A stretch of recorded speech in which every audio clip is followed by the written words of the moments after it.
Hi guys, welcome to the channel. Primal Chaos here. We interrupt your regularly scheduled programming. I've got a few things coming down the pipe, down the pike, whatever. But I felt like I had to jump in and do something in honor of our boy Meatloaf, who passed away very recently. Like anybody who has been following Meatloaf knows that his health hasn't been great for quite a while. And so it wasn't super surprising, but it doesn't make it any less sad and challenging for a music fan, right? Occasionally we lose these people who've been pivotal in our musical zeitgeist for as long as you can remember. Like for me personally, I sort of came to know Meatloaf's work in the early 90s with the global smash, I Would Do Anything for Love, but I won't do that, which is what I'm going to be not reacting to today. I mean, I guess in a way, because I haven't seen the clip for many, many years. But obviously this is a song I know very well. So take from that what you will. But, you know, this was the gateway for me, and I think it was for a lot of people, because this was one of those hugely successful global juggernaut songs. Obviously, when Bat Out of Hell came out in the 70s, it was a big deal. His turn in Rocky Horror Picture Show was legendary as well. And what tended to happen, mostly because of the cover art and things like that, is Meatloaf, he became synonymous with, you know, that whole freewheeling biker culture. You know, obviously motorbikes were heavily featured in the album artworks and things like that, and music videos. And it seemed to connect to a certain sort of selection of the population that were inspired by that freedom of spirit and things like that. So, you know, it's crazy. There's all of these intense love ballads and things like that. You know, and I mean, they all had sort of a punchy sort of element to them, but, you know, but that would like bring a tear to a biker's eye, you know, I mean, back in the day. And that was always to me kind of fascinating as a child, right? And learning about Meatloaf and things like that. I remember when this clip came out, and I used to think it was great, because it's such a powerful ballad, but it's so dark and mysterious as well, and it's got the elements. Obviously, you'll see the Beauty and the Beast influence and things like that.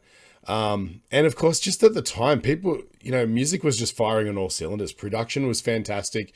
Music videos were starting to become more high definition and more sort of high concept than they had been for a while. Things got a little bit trashy throughout sort of like the late 80s to a degree. There was always great stuff, but you know, I guess to me anyway, it resonated as a child of in 1990. I was probably 13 and starting to sort of find my taste in music and things like that. And so songs like this would come along and they would sweep me off my feet, you know. And this was number one on the charts for years. And when you're a teenager and you start watching those music video sort of shows where they you know, on a Saturday morning, they'll just play, you know, in Australia we have Rage. And back in the old days, we had a show called Video Hits, and every Saturday morning you'd wake up and from the time you were awake, there was music videos that would go through until like 10 or 11 in the morning and things like that. Always finishing with like the top 10. And I just remember seeing this video hundreds of times because it just never disappeared, which was fantastic because I really like the song. It was around that same time that, you know, maybe a little bit earlier when, then, you know, Guns N' Roses' Use Your Illusion sort of thing, their huge shift with where they started to bring in more orchestration and piano work and percussion and things like that. They really started experimenting with music because that sort of straight up rock and roll was kind of getting a little bit passe, and they wanted to move into something different. And there was a, you know, this was probably a big influence in that too, because Meatloaf's work with Jim Steinman was always very grandiose, right? It always had a lot of emotion and fanfare and, you know, dynamics and, you know, mystique, which is weird because, which was the dichotomy with Meatloaf, right?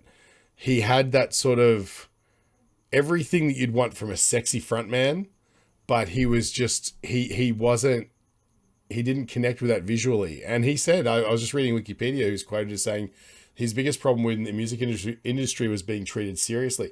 And I say that like, you know, I mean, to me, appearance doesn't matter with artists, but you got to understand that coming in like the 70s, it wasn't such a big deal. But going to try to have a career in the 80s when all of your competition on the rock charts were guys who were, you know, essentially dressing like women, right? Sexy, hot women. They'd have like the tight leather pants on and the huge teased up hair and the lipstick and the rouge and everything like that. Toughest guys on the block, you know, always wanting to get into fights. But if they could make themselves look like the girls they wanted to date, there was a better chance they'd be in the top 10.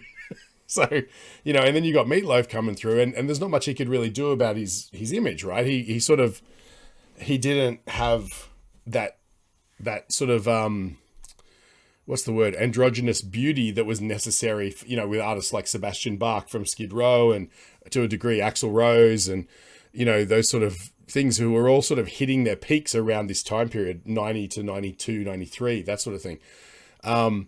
But I think part of this music video plays around with that concept a little bit, with him taking on the beast role, you know, and it's about him finding this love that sees beyond the face, you know, it sees beyond the beast and into the soul, and that's the core of like Meatloaf's music, and, you know, obviously Jim Steinman's writing, is that there's always that heart, and that was what was most important. And so, with all that being said, let's dive in. It's going to be a bit emotional, but yeah, I'd do anything for love, but I won't do that by Meatloaf. 1990, I believe.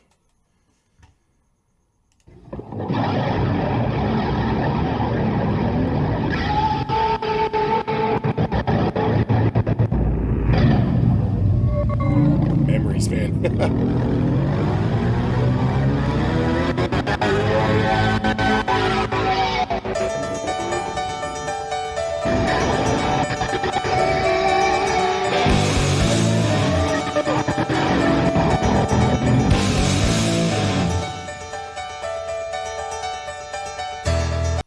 I love that the filtering on all that stuff was kind of really unusual as well. Like, you can hear like the sound effects, you know, like that gated sort of disconnect there. There's heaps of panning. There's so much production going on. After this, I'm just going to let the intro breathe because I just want to hear it.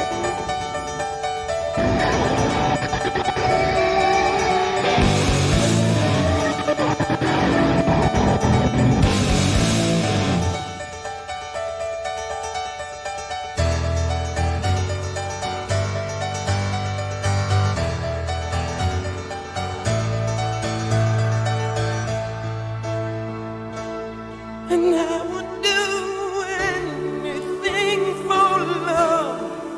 I'd run right into hell and back. I would do anything for love. I'll never lie to you, and that's a fact. But I'll never forget the way you feel right now. Oh no. No way, and I would do anything for love. Oh, I would do anything for love. I would do anything for love, but I won't do that. No, I won't do that. All right, we know where this is going. So there's so much to talk about. I mean, like I said, the production levels were getting ramped up, and it's like there's so much going on there. First of all, it never occurred to me that this is why I love doing these analyses, because you get to see, you get to notice things that you never listen to deep enough to be able to spot. And it's things like the piano.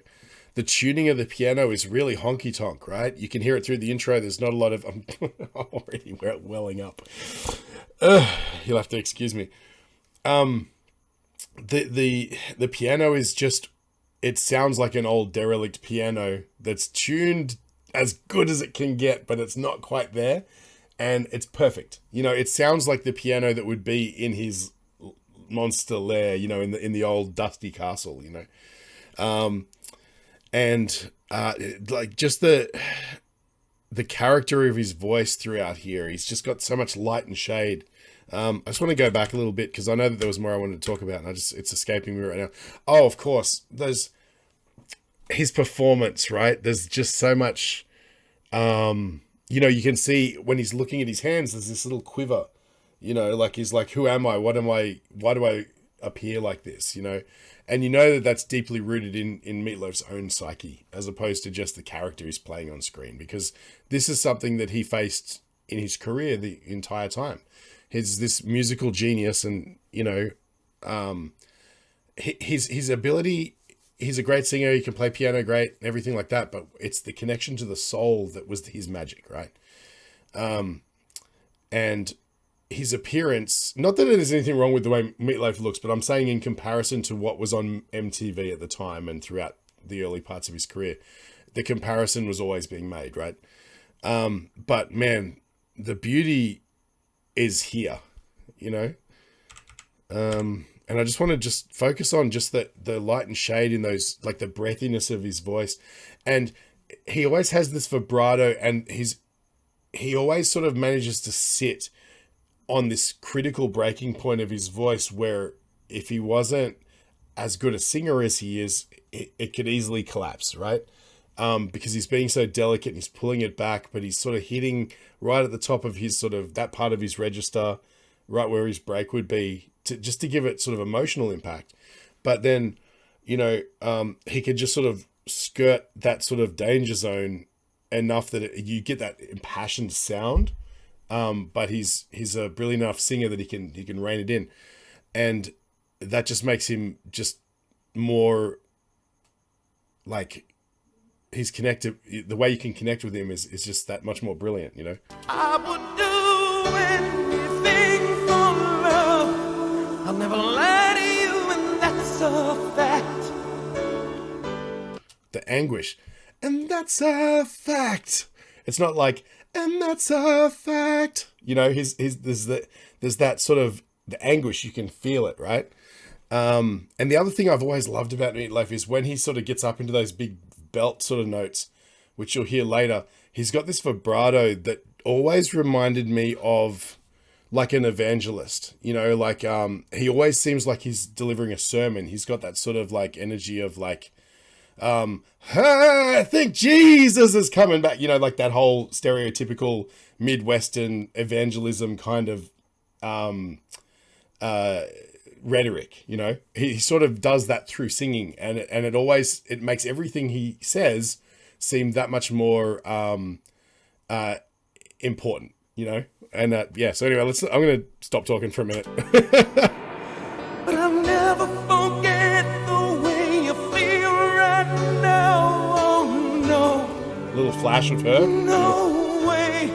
And I would do anything for love. Oh, I would do anything for love.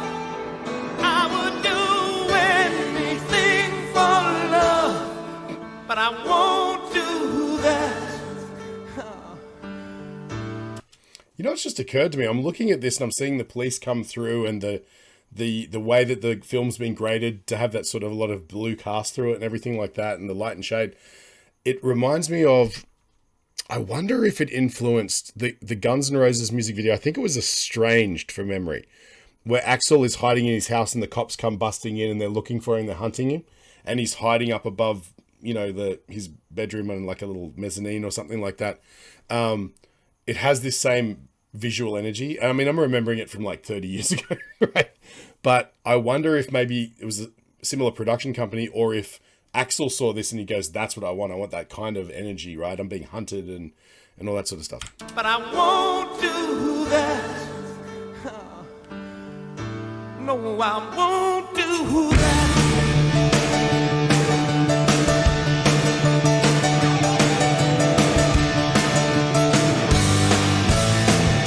And some days it don't come easy, and some days it don't come hard.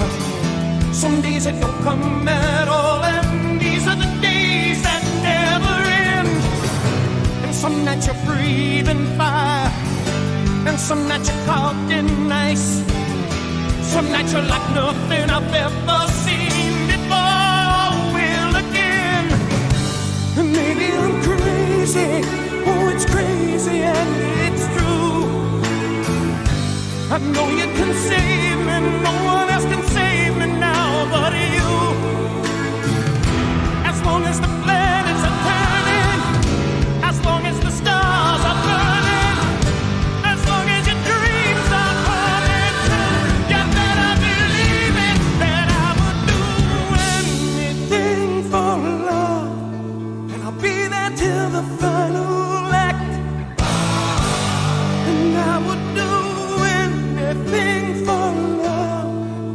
take a vow and seal a pact. But I'll never forgive myself if we don't go away tonight. And I would do anything for love, but I won't do that.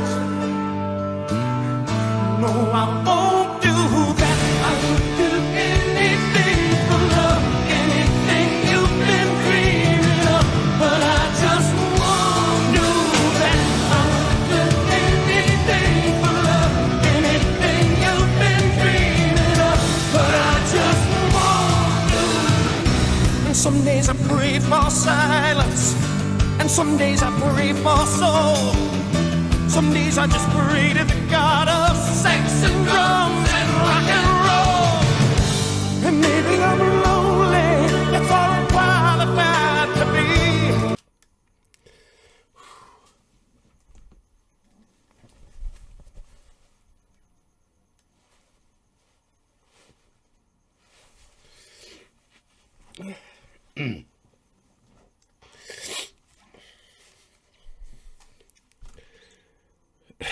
We didn't deserve him, mate.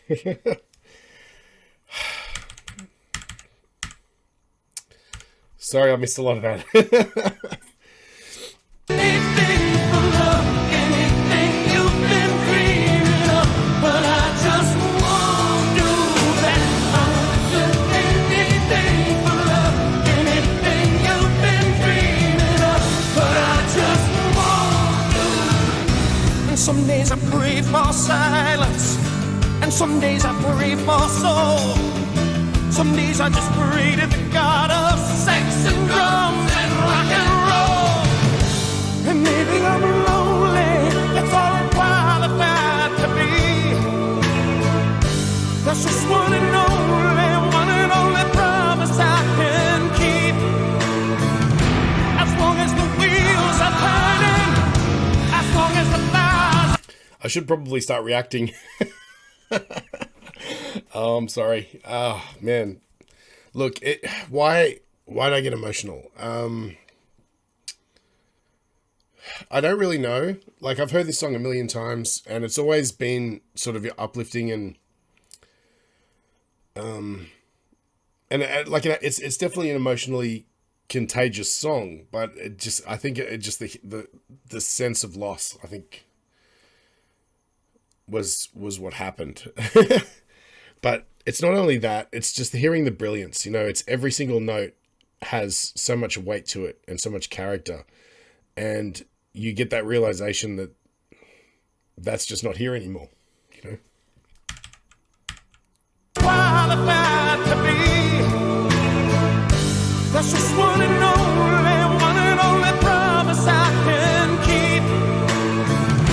As long as the wheels are turning, as long as the fires are burning, as long as your prayers are coming true, you better believe it, that I would do anything for love.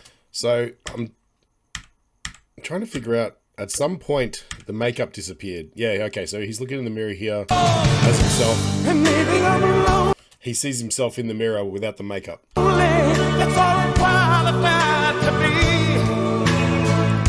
That's just one and only promise I can keep. As long as the wheels are turning, as long as the fires are burning, as long as your prayers are coming true, you better believe it, that I would do anything for love, and you know it's true. I think the other thing we've got to talk about is how well the song builds across time. We're sort of at a point now where, you know, it starts off really quiet and breathy, and as it moves forward, you get sort of like this amazing sort of, you know, little embellishments where, like, occasionally you'll hear some female gospel vocals coming in just to embellish a few notes here and there. And then as it builds, you get the bass guitar, the electric guitar comes in a lot heavier. And there's just so many beautiful passages in this song, you know, where it just kicks it up a notch and it keeps kicking it up. And then you get this little sort of reprieve where it drops back down, you know, more introspective sort of moments, and then it just kicks into high gear again, you know, and that's testament more so to Jim Steinman's brilliant writing, but like, who else could have pulled this off? You know, like there's just something, there's a magic to it that when you put Meatloaf with this material, it's just a whole other level, you know? And I mean, at least that's the way I hear it, right? The way that it connects to my soul. Of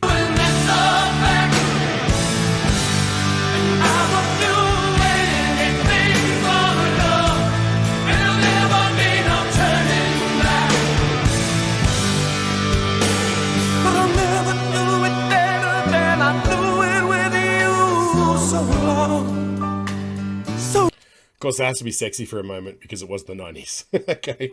That sort of was reminiscent of Bram Stoker's Dracula as well. So I'm wondering if this was before that. And it's just a coincidence, or if it's inspired by that movie. I'm trying to remember when that came out. I think it was I feel like that was more 90s. But there was just, for whatever reason, that scene was reminiscent, you know. And I blew it with you so long, and I would do anything for love. Oh, I would do anything for love. I would do anything for love, but I won't do that. No, I won't do. I would do anything. I don't think it's any secret that first snare hit sounds like a shotgun. It's so great. The production's beautiful. No, I won't do. I would do anything for love, anything you've been dreaming of, but I just won't do that. I would do anything for love, anything you've been dreaming of. Oh, this is great. So I guess symbolically what he's doing is he's smashing all of the mirrors in the house. The mirrors were the only place where he saw his true self. And I'm not sure if it's because he's found self-acceptance or if he's just rage quitting, essentially. You know what I mean? He doesn't want the torture anymore, or the torment.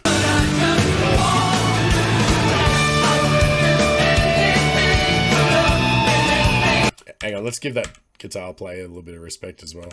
Anything you've been dreaming of, but I just won't do that. Yeah, okay, no, I had it wrong. Earlier on in the clip, when he was looking in the mirror, he was seeing himself, you know, more beautiful. Now he looks in the mirror and he sees the monster again, and so he's smashing the mirror.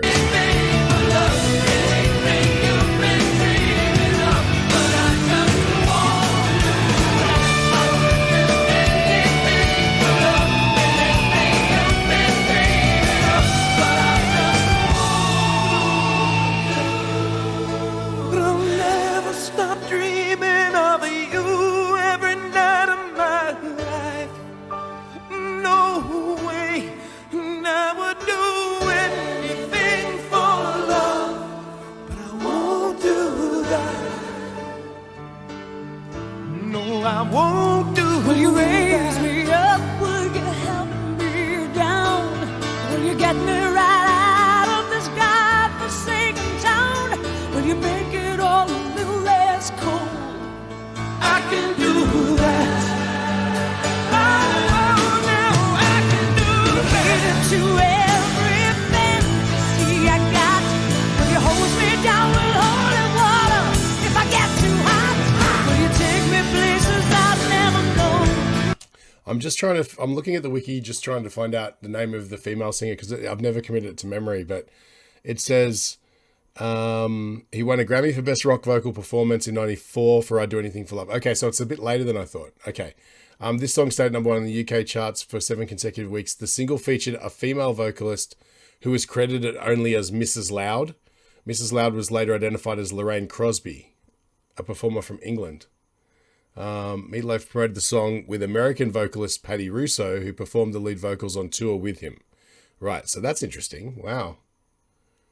Yeah, anyway, sorry, let's go back. I just want to hear her sing again because I love her tone. She reminds me of, I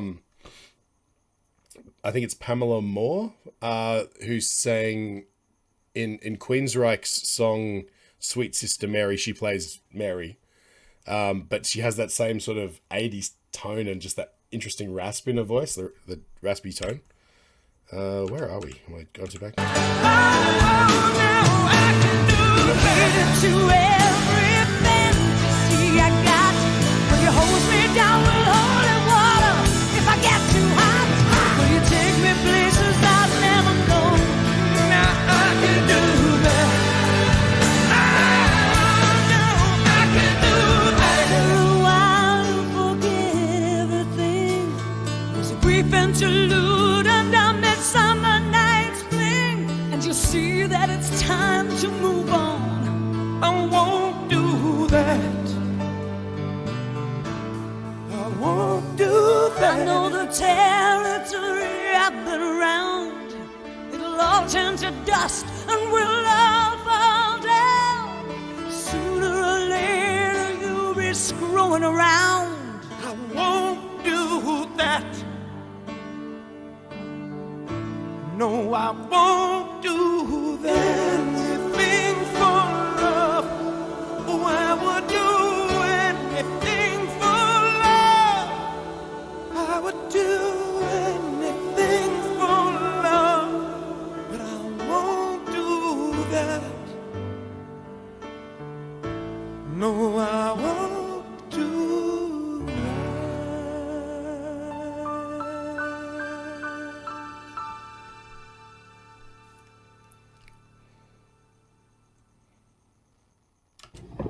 So I'm going to buck tradition here, and you know what? I decided I'm not going to put an ad read in this one because I don't feel like it's right.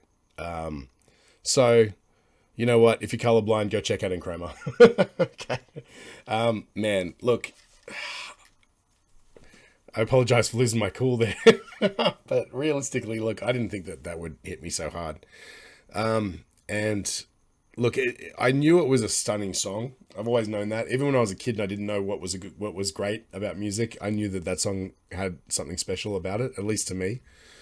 And you know, for a lot of reasons, obviously the song connects on a deeply emotional level. In no small part due to Meatloaf just having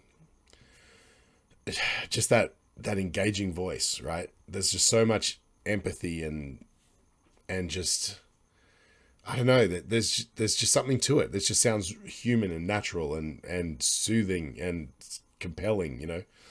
And so that really always worked. And the song, I mean, even as a kid, I really liked songs with big production. I liked things that had extra elements to them, like orchestral moments or, you know, particularly rock songs. I was exposed to a fair amount of, you know, particularly sort of 90s musical theatre or early 90s musical theatre, late 80s, Les Miserables.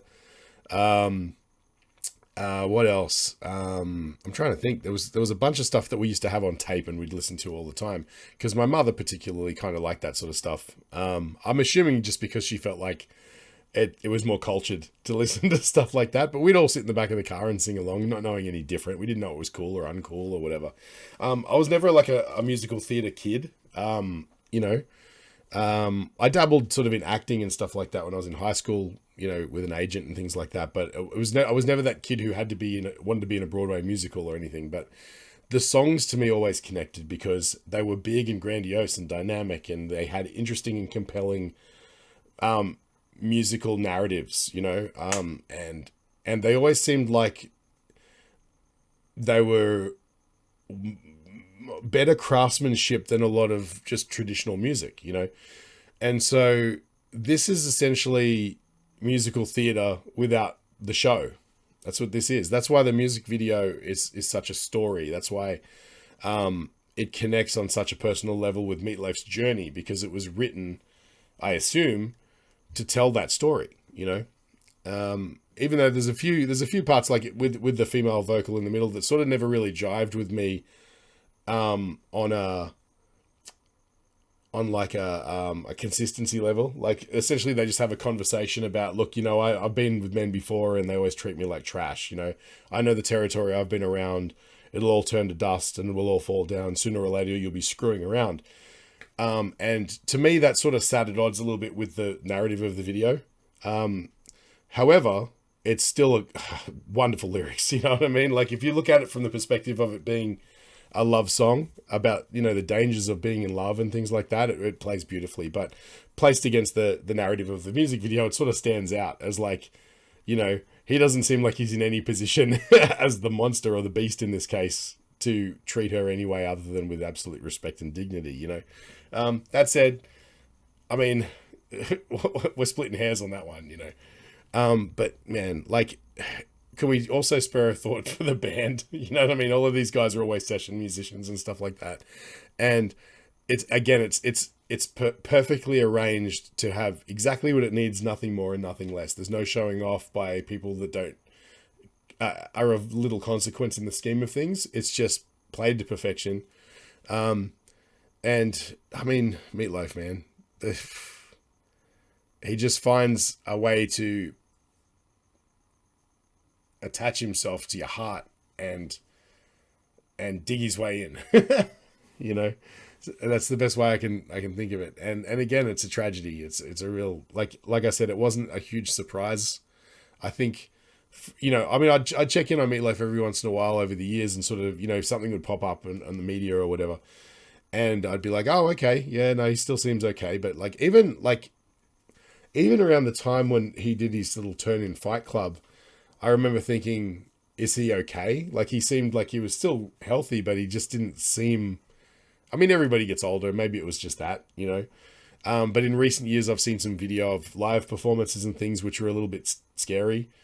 But look, at the end of the day, there's, you know, I saw a wonderful video the other day of him interacting with it was a foreign gentleman, probably German or something like that, who accosted him in like the press pit of an event where Meatloaf was coming out, and he came out and he started yelling at him, and Meatloaf started yelling back, and they had this exchange, which was so beautifully comical.